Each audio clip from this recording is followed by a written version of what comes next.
This is the Sixth Man Show, an Orlando Magic podcast, with your hosts, Luke Sylvia and Jonathan Osborne, covering all things Magic basketball. By fans, for fans. Go Magic.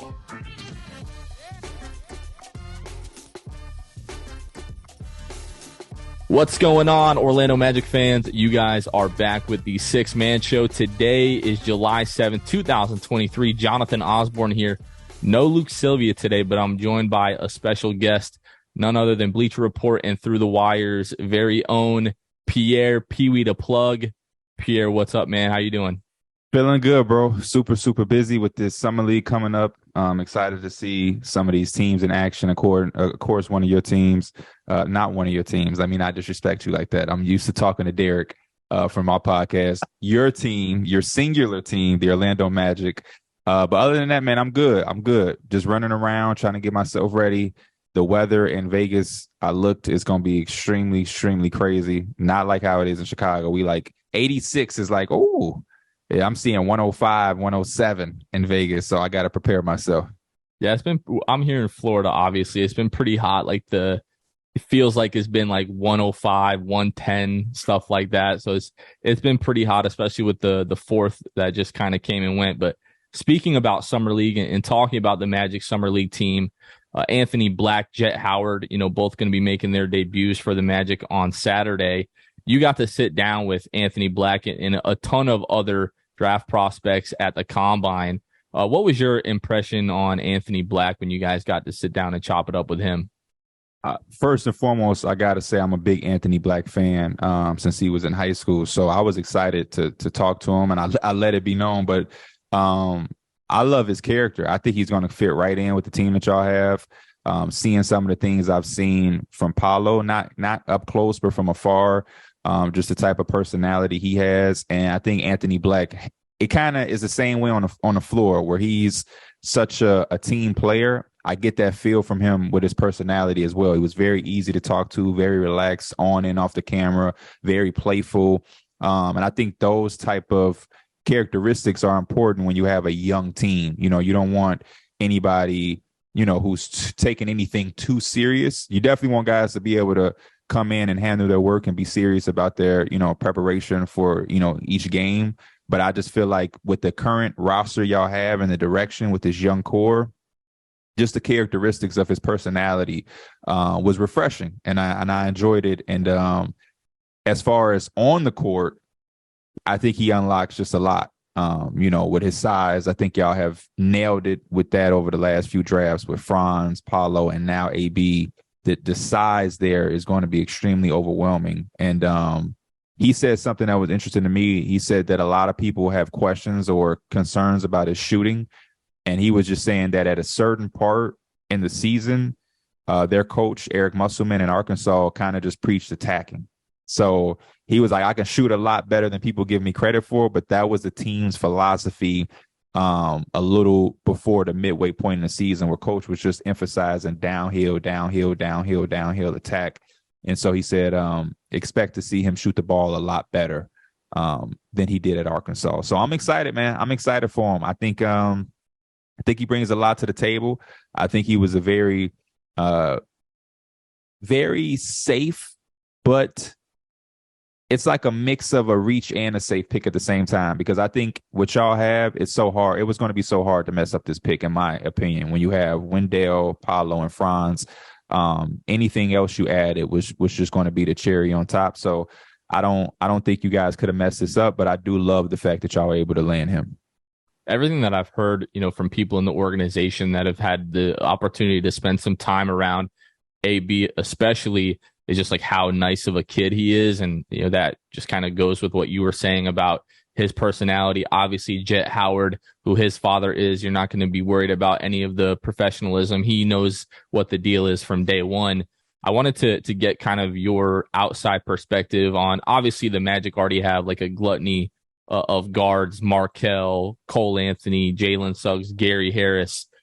What is your opinion of, how do you see AB kind of fitting into that? And do you have the opinion that most likely one of those other guards is probably going to be on their way out at some point? Yeah. Well, the first thing I'll say is I think he fits well in the backcourt with Markel. Just because when we talk about positionless basketball, which we aren't fully there yet, we still are positioned in basketball, but we're moving towards that way. I think he fits that theme. Like same thing with Franz. Like Franz is a guy who I trust with the basketball to make decisions. Is he my primary decision maker, bringing the ball up full time point guard? No, but when there are stretches where he has the ball in his hands that he's making something happen, I am comfortable with that. And I think you'll get the same thing from AB.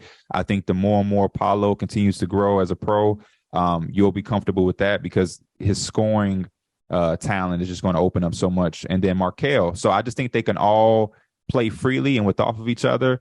Obviously, I know in Orlando, the biggest question mark is perimeter shooting, but I think AB is going to be able to guard three positions, depending on who you're playing and how small they're playing, maybe four positions. Markel can probably guard two positions. Franz should be able to guard 3 to 4 positions. Paolo, 4 positions. You're going to be able to switch everything and have guys who are willing to make the extra pass and create for themselves or others. And I think that's going to open up a lot for you guys. And in 2 to 3 years, I don't know how you're going to be able to stop the Orlando Magic because Wendell is a capable perimeter shooter and a mid-range shooter. Paolo obviously is just the guy. And then Franz, the ability of Franz to be able to be effective without having to pound the ball so much, just being a smart cutter, catch and shoot, and here and there can attack you off the dribble. And then Markel, his finishing. If AB is a 35% three-point shooter, the Magic are a scary team in 2 or 3 years. It's scary. And I haven't even talked on Jett. Jett, I love, that was probably my favorite pick of the draft just because I love when teams reach. I love when teams say, we have a guy we like a lot and no mock draft or no expert has him this high, but we're going to take him anyway because we like what we saw. And I think when teams do that, it always kind of works out because they know exactly what they want. They know exactly what they're getting, and they have an idea to how they want to make this prospect succeed. And it reminds me of when Phoenix took Cam Johnson. That was like whoa, what a reach. But Cam Johnson just made 100 M's and helped them get KD because they put him in a place to succeed. He's one of the best role player wings that we have in the league right now. So, but as far as the guards, I would not be surprised if Jalen Suggs was not on this roster in those 2 or 3 years that I talked about down the line. I just feel like Jalen Suggs just hasn't been able to be with you guys, what you guys envisioned. And also the injuries. He definitely has had times where I'm like, whoa, that Golden State Warriors game. If you get that Jalen Suggs any more this year, then I'll eat my words. But I just think that somebody has to go, and he would be the guy that I think some team would be willing to take a chance on. There's something there. And I always thought he was a guy where he was going to be as good as the talent around him is. So maybe the more and more talent you guys add, the better Jalen Suggs looks. But I think Franz was so good that it kind of just overshadowed Jalen Suggs, man, for real. Yeah, we're hoping this being like his first fully healthy offseason since being drafted, that the jump shot will come around. The thing about Suggs, like he's able to get to his spots at any point. It's just we always joke that Jalen is really good at everything on the basketball floor except the ball actually going in the basket, which is a problem. But I think if the offense can come around a little bit more for him, that's if I hope the Magic don't trade Jalen Suggs. I'm still a big Suggs believer, but if he does end up on another team and ends up in a playoff situation, that's going to be a guy that was like, whoa, how could they not figure that out in Orlando? I think he's going to be that kind of guy that has a real impact, especially defensively, if he's able to get into the postseason. Hopefully we plan on seeing that this season with the Magic. I wanted to just go back to Jett for just a second because a lot of people did perceive that as a reach, myself included. I thought it was going to be, Grady Dick or, Cam Whitmore was still there. But what the Magic brass have said since the draft was, there's a real belief, obviously they have all of his medical information and have had a lot of conversations with Jett, but that he was playing for much of the season last year injured and that he has more to his game than he was able to showcase at Michigan due to, I guess it's an ankle injury that he was dealing with. Pete, the last time that we talked was last August. Paolo was kind of fresh off the summer league performance. I just wanted to ask you, what were your thoughts on Paolo's rookie season and what you think that does for the outlook of the Magic in general moving forward? I think he is top tier. I think when you hear how people talk about Anthony Edwards, that's how they're going to talk about Paolo. He's just super young, just coming off the rookie year. But I truly believe when you talk about a modern power forward in today's game, he's the face of what I'm looking for. And like I said, he only scratched the surface last year, but out of the gate, 20-point scorer, phenomenal rebounder, made tough shots for you guys, and was basically the number one option as a rookie and handled it actually well. And so when I take all of that into consideration and I think about, the next couple of years, yeah, I think this dude is a top tier perennial all-star, potentially anybody who can score and rebound. And I think he's going to defend extremely well too.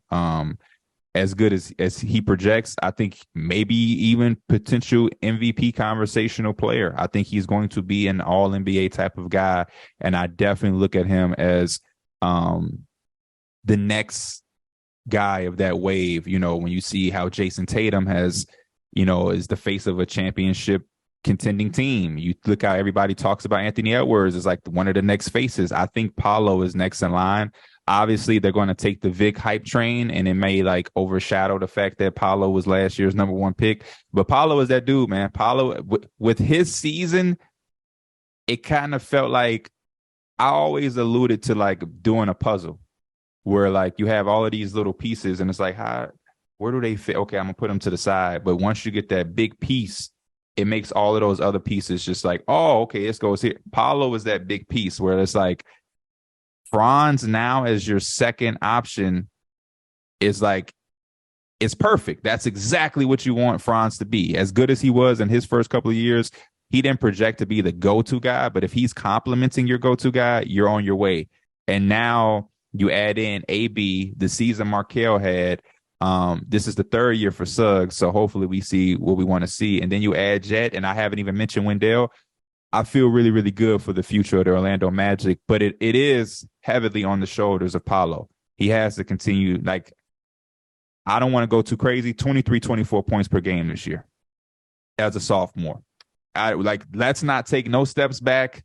Let's not go through anything that we don't. Let's get right to the point as you did with your freshman year. Let's the sophomore campaign just as strong. Knock on the door of All-Star. And let's just go. I need Paolo to continue to just say, hey, we're not going to waste no time. We're getting straight to it. Like, let's because as soon as he does that, the easier it is for everybody else. And that's been the theme. Maybe we get that from AB. I think Franz's rookie year was like that, where it was like, oh, I loved Franz. I wanted him to go to Sacramento. And I was like, he's going to be cool. But no, that first year with y'all, right at it. Paolo, right at it. If AB is right at it, y'all cooking. Y'all cooking.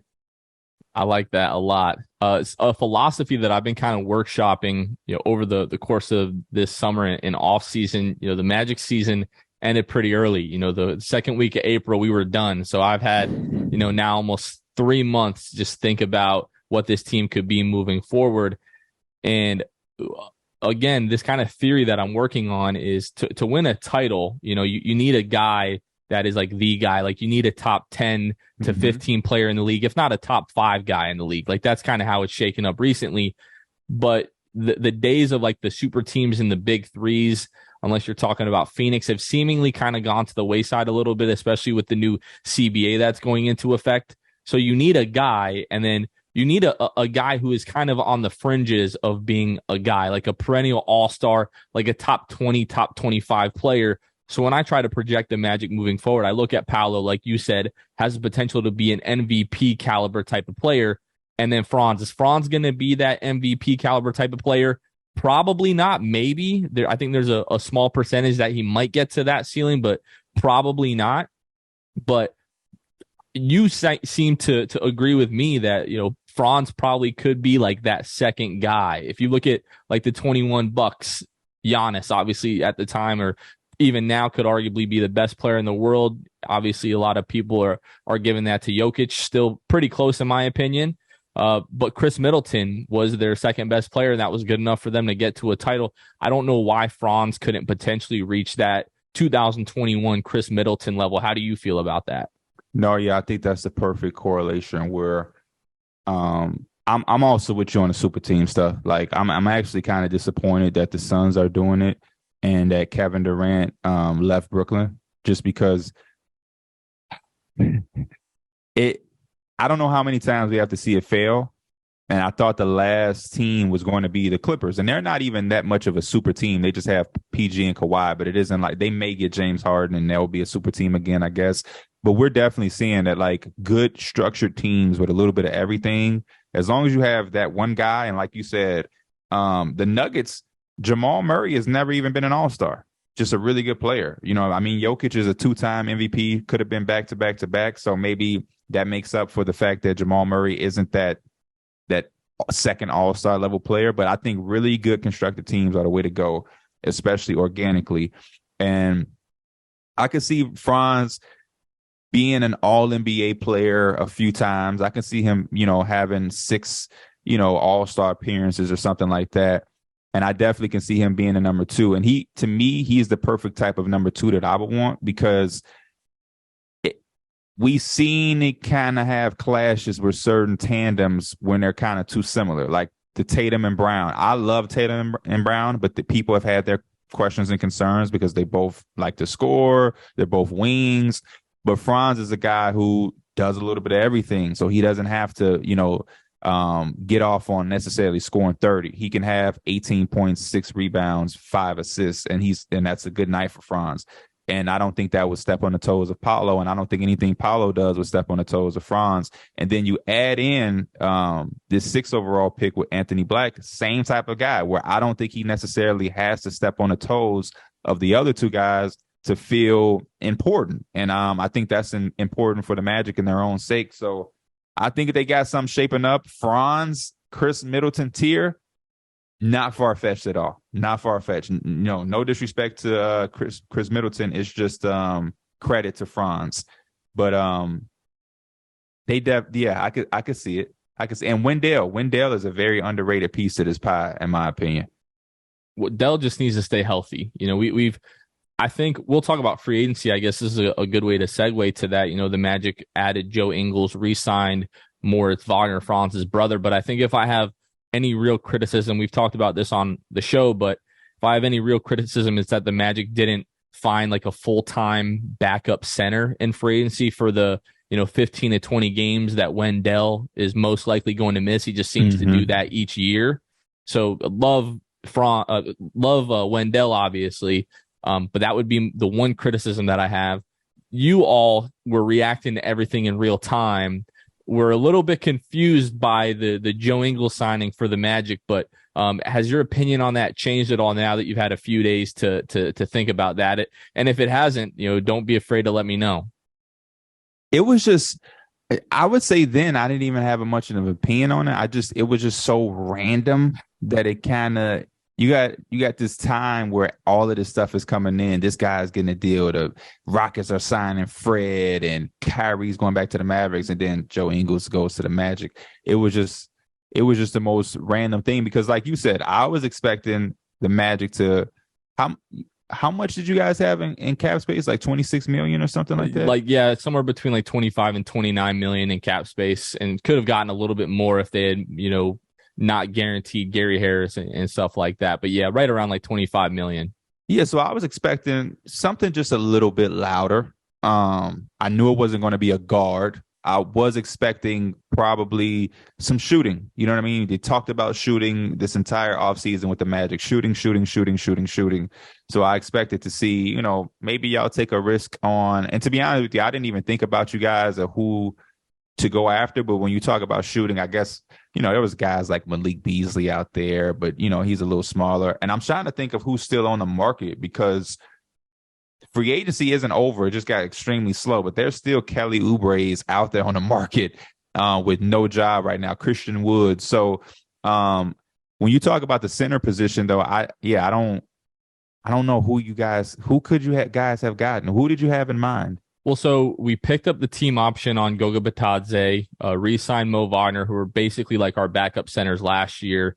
Before the Joe Ingles signing, there was the kind of the fantasy that maybe the Magic overpay for a guy like Brook Lopez, kind of get both things. A guy that is he going to want to play behind Wendell? Probably not. But if you can coerce him here and overpay him, for a 1-2 year contract, a guy that could step in and start if need be, also gives you that veteran presence, gives you a little bit of shooting, the championship caliber, that pedigree as well. But beyond him, we were looking at guys, potentially like Plumlee.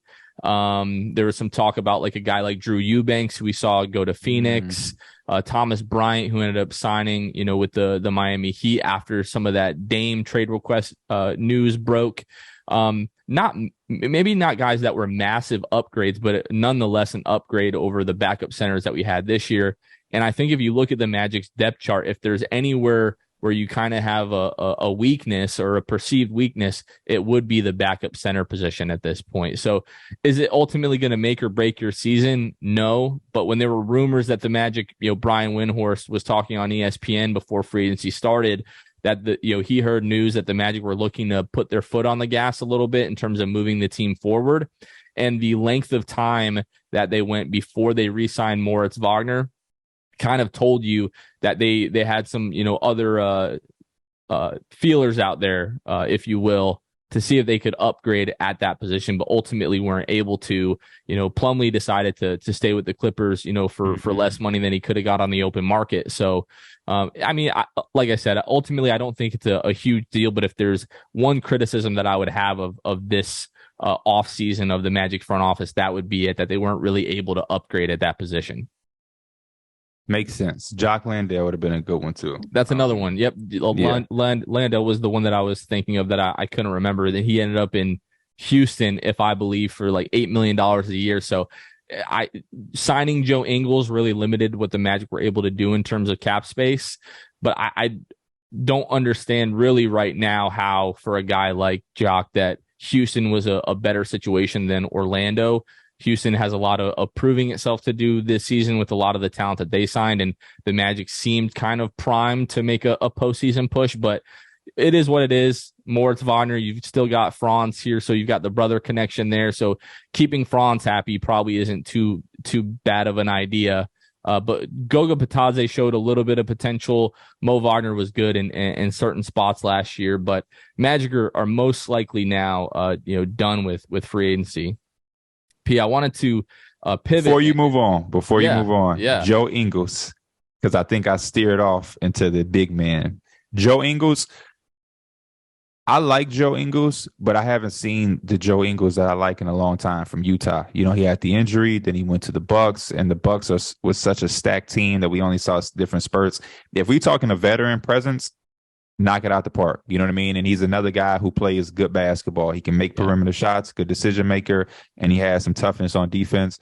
But I definitely wanted to see somebody that I could have a little bit more dependence on. I don't know how much I'm depending on Joe Ingles, but if he can prove me wrong and he's back to Utah Joe Ingles, then it'll be an underrated signing. I really do like Gary Harris. And I believe what I would want to have seen from Gary Harris, now they're going to ask Joe Ingles to do, because Gary Harris, I would look at as a wing for the sake of depth chart for you guys, because the guard is so stacked.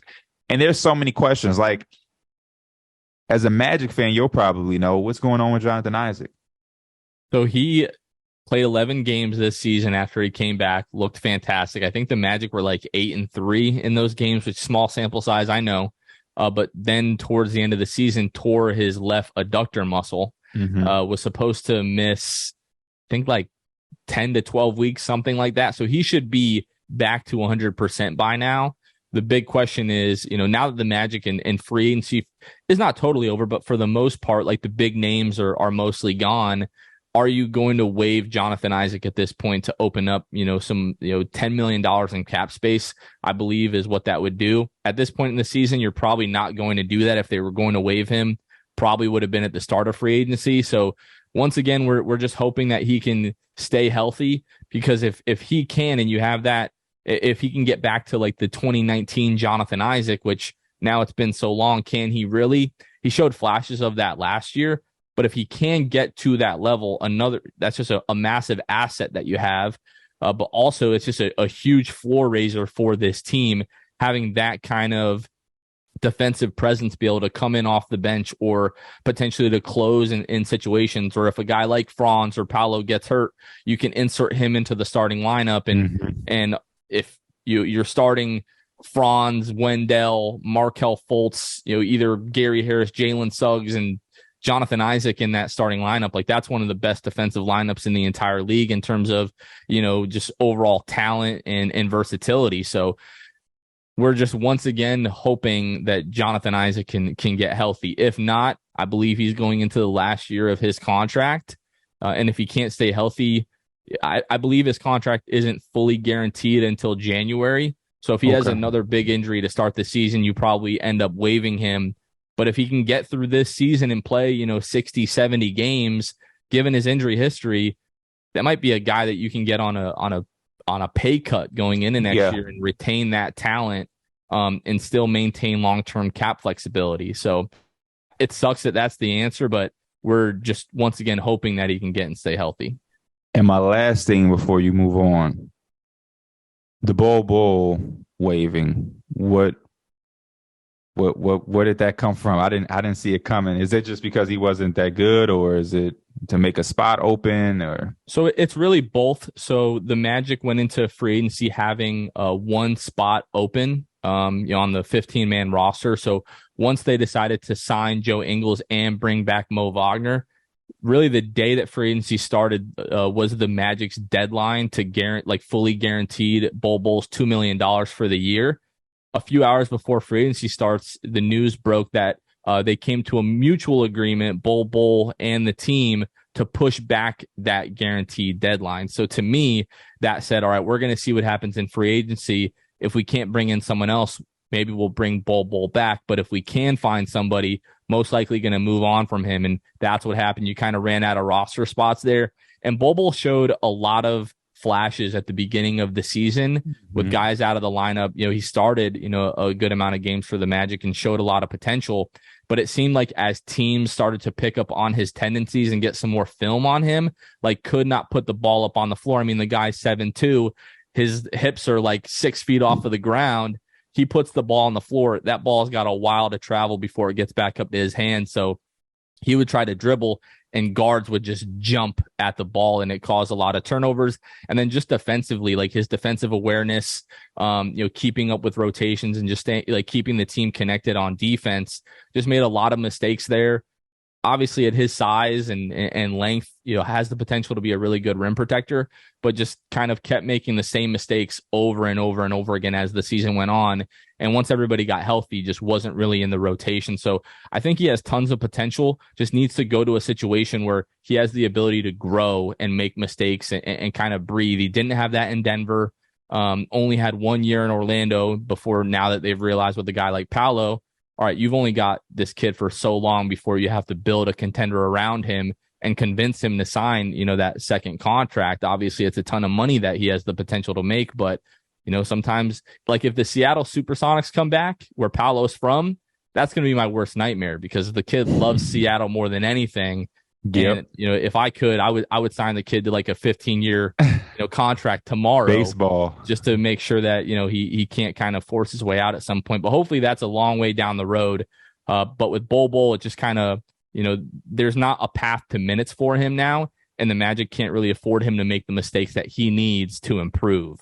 So I hope he gets another opportunity with a team going through a rebuild like a Houston. Detroit or maybe a Houston. Yeah. Exactly. A team that's, or maybe even Portland if they trade game and it seems like they're gonna and kind of push the hard reset button. He just needs, even though he's 24 years old now, he's had so many injuries, he just needs to be able to have probably 2 seasons of making mistakes before you can really decide what he's going to be long term. But big Bull fans here in Orlando, it wasn't going to work out here for him. Major disconnect, man. Major disconnect. A lot of people, a lot of Magic fans were out there on social media like, hey, man, y'all saw 3 games and think we making a mistake. A mistake. That was the very the most, well, how can I say this? the most polarizing conversation I've seen in free agency about a guy who was worth $2 million in a very long time. Like Twitter was on fire, and we talked about it on Discord. I'm in a 2K league, and Bobo is a monster. And one of the dude was like, "Yo, Bobo doesn't even play in real life," and I'm like, "Yeah, 2K is tripping." And as soon as the wave happened, I came back to the chat. I'm like, you know why 2K is crazy? Because shit like this. And I put it in the tweet of Bobo being waived, but yet he's a valuable asset on 2K. Bobo is the man on 2K, but he can't buy minutes on a rebuilding team. So I like Bobo too. Interviewed him when he got drafted, said 4 words, very quiet, but I like him. And there is this fascination with the idea of certain players that social media puts out there. And that's why I enjoy, that every team now has their podcast or their representatives for social media that can say, hey, y'all saw the 3 games, but the reality is there were another 70 where this guy made the same mistakes over and over. And it's the reality of it. So it was good to hear your opinion on Bobo. We ran into the same thing with Mo Bamba. Obviously, gets traded to the Lakers, and now Lakers fans are acting like Mo Bamba's the savior. Like ESPN is putting out graphics of Shaquille O'Neal holding the Larry O'Brien in a Lakers jersey, Dwight Howard winning a championship with the Lakers, and they're putting a picture of Mo Bamba, and we're like, we don't really think that you guys know exactly what you're getting. To the point where I saw a tweet before free agency started from Lakers fan that said, Mo Bamba is not a trade asset. He's a necessity for the Lakers. And I'm like, bro, I don't know what you think Mo Bamba is. And then he's waived by the Lakers. Mm-hmm. And now we're seeing the same thing. You saw, I think it was Woj tweeted out that they're looking to kind of like bolster, their center position with Mo Bamba behind Joel Embiid. And we're like, what do you think you're getting with Mo Bamba? As much as I love Mo the person, he's a fantastic human being and a great guy, but he's not a franchise center by any means. So we're used to that in Orlando, P. You know that. Like, we know people don't really, you guys, that's the thing that I really admire and appreciate about what you guys are doing over at Through the Wire, is because you actually do your best. And the same thing with our boys over at Pick a Side.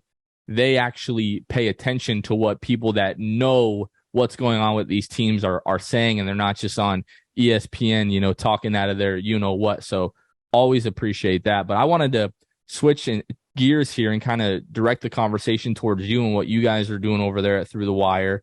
I messaged you, a couple weeks ago about coming on the show, and you're like, oh, we got a lot going on. Like, I'll hit you when we get back from Atlanta. And then a couple of days later, I saw why you were in Atlanta. You were at Studio J, inside the NBA set, recording a podcast with your guys at Through the Wire, and had Steph and Clay come on. So first of all, I just want to, we're always rooting for you guys. You guys had the advertisements, during the playoffs and everything like that, which was huge.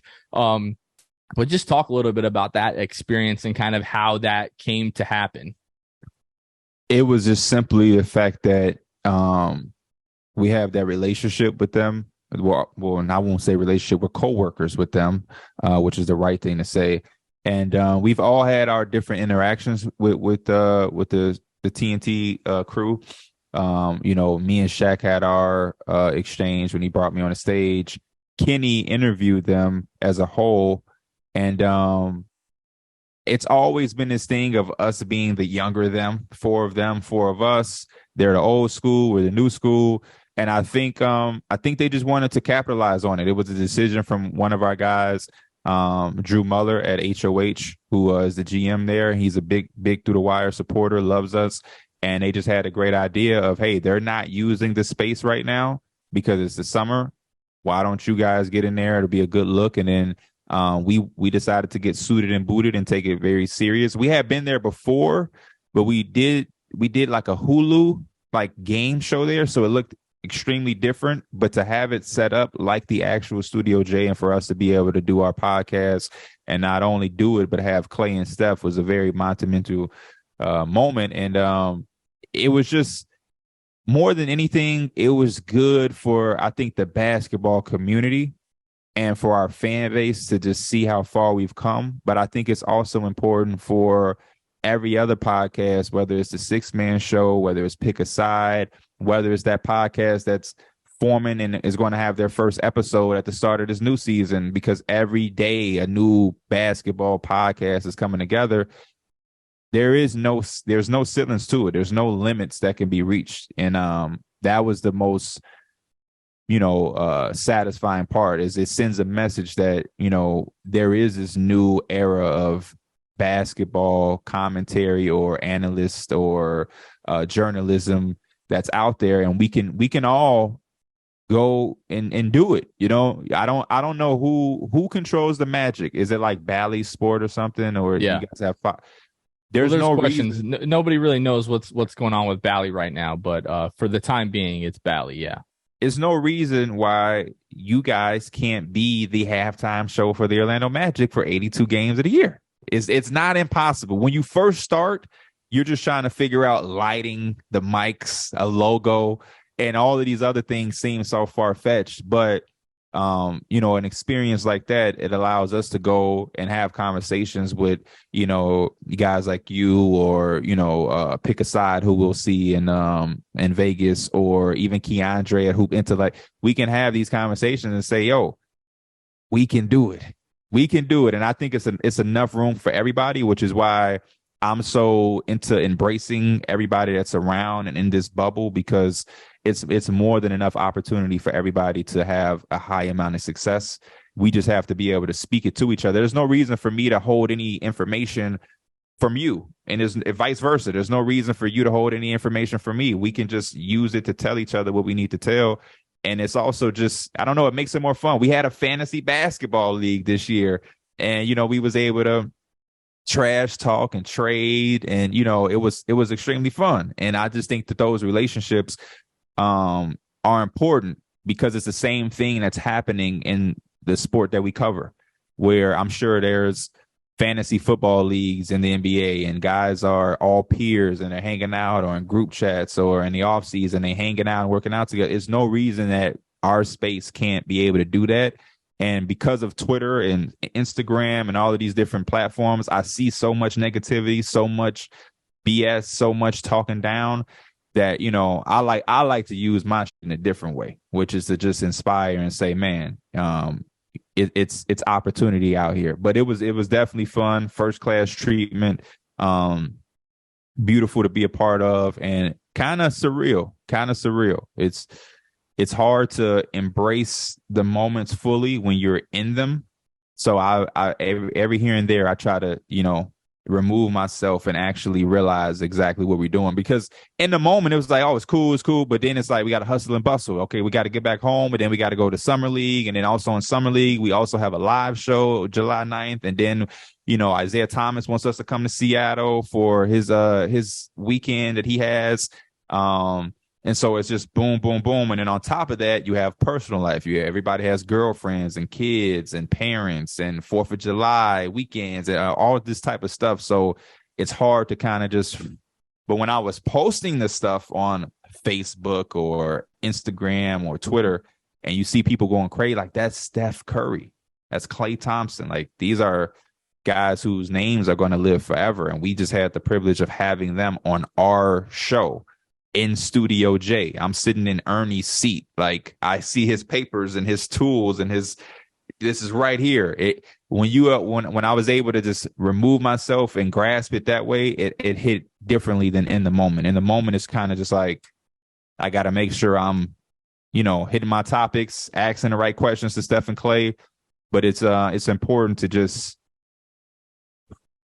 and take in what's going on. But it's all happening so fast that it's tough to really sit with it and take fully in what's going on. But it's definitely fun, man. I can't give, especially you and Kenny, we haven't really had the opportunity to talk to Derek or Mike too much.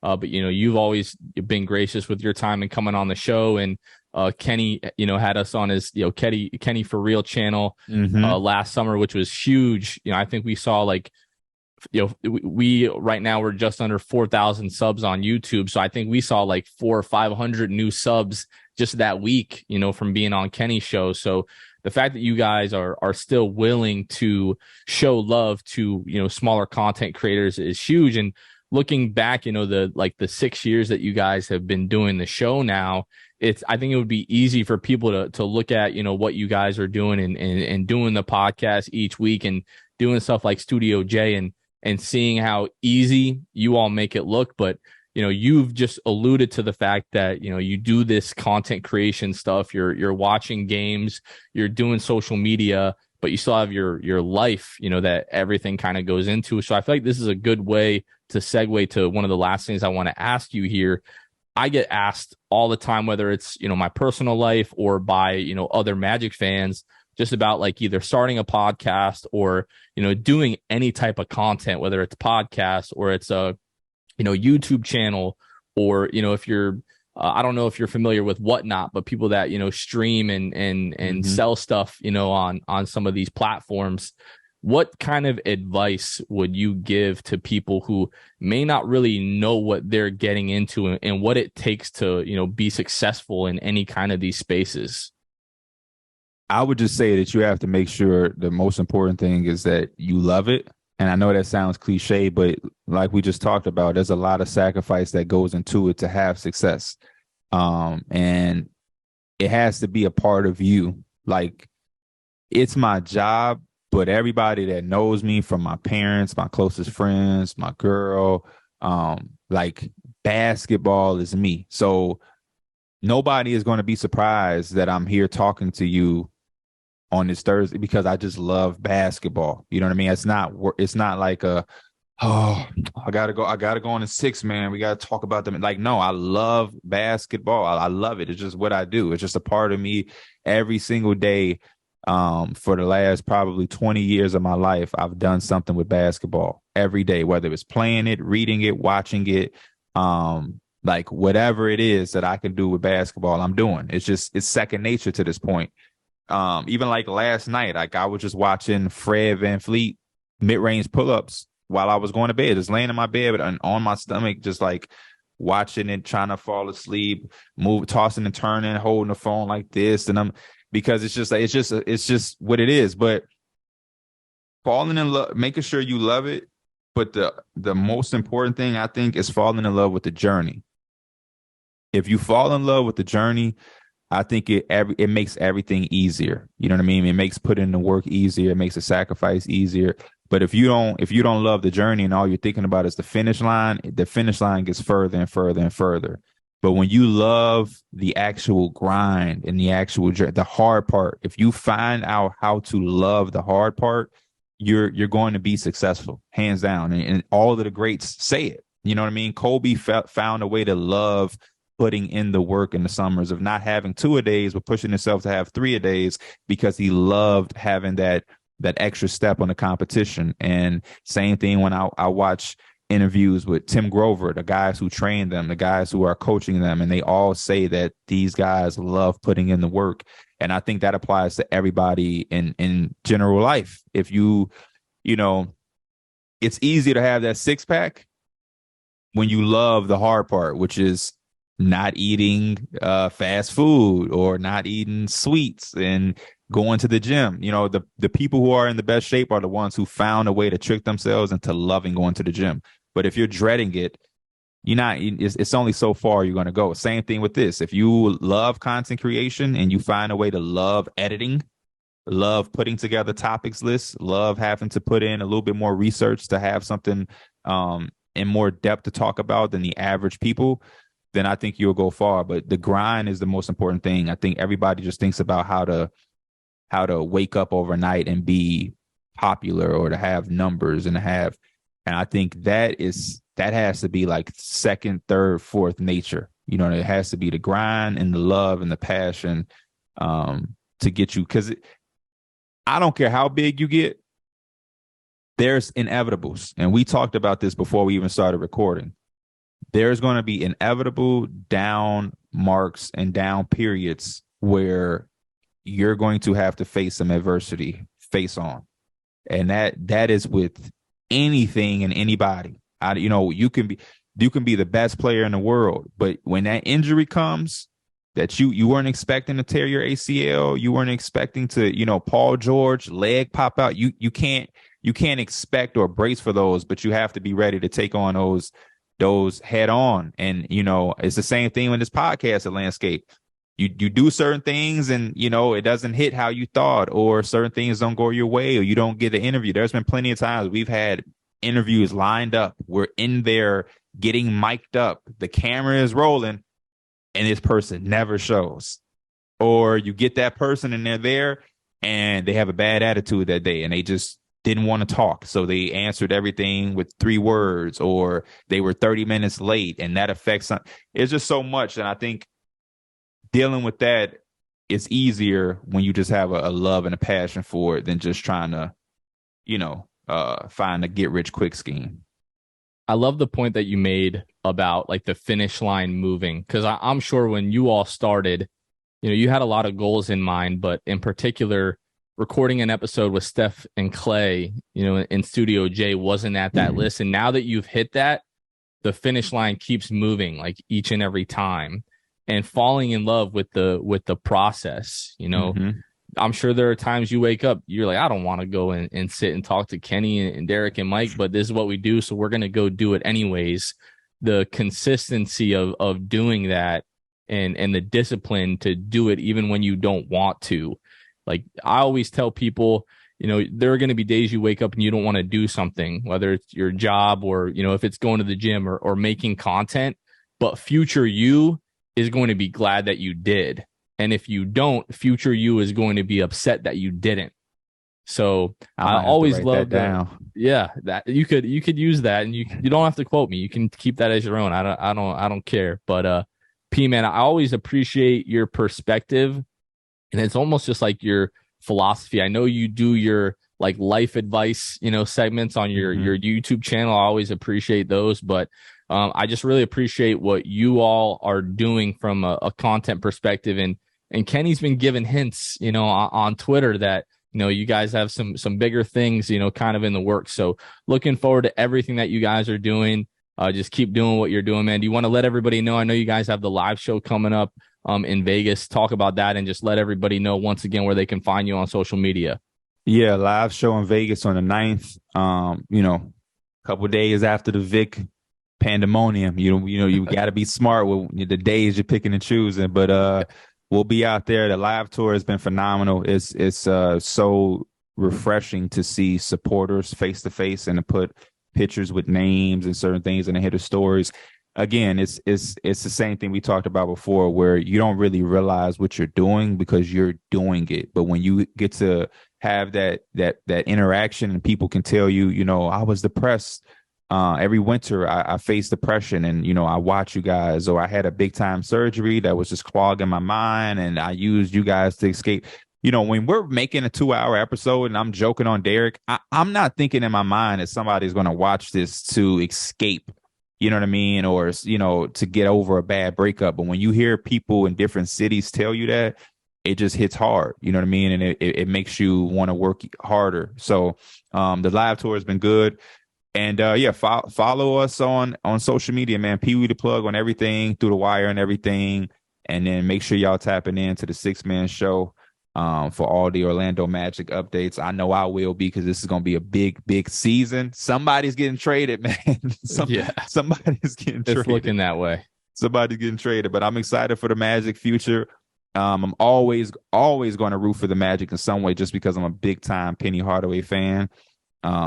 And Tracy McGrady. So basketball is good when the Magic are winning games. I don't know if I want them to win too many because I'm a Knicks fan, but I definitely want to see some competitive we got to get one nights. We got to get one at some point. Just one before I die. That's all I need. Just one. Yeah, I like that. Just one. You're not asking for too much. Just one. And hey, if I had to put my money on any young core, I'm probably putting majority of my money on the Magic. People talk about the Thunder a lot.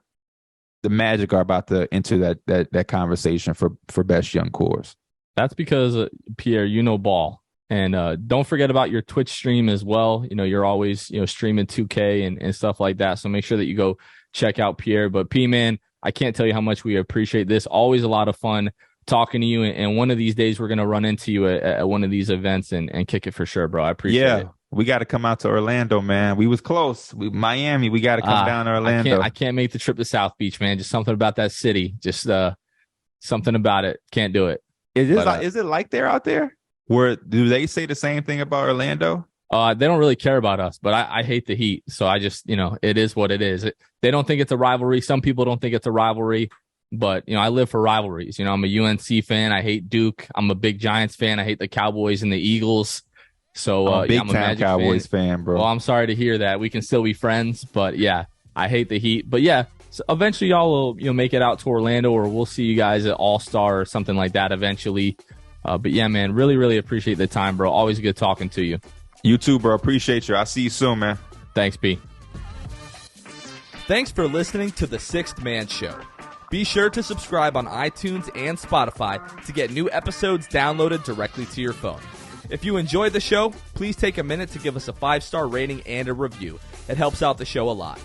Follow us on Twitter, Instagram, and Facebook at Sixth Man Show. We'll catch you guys next time. Go Magic!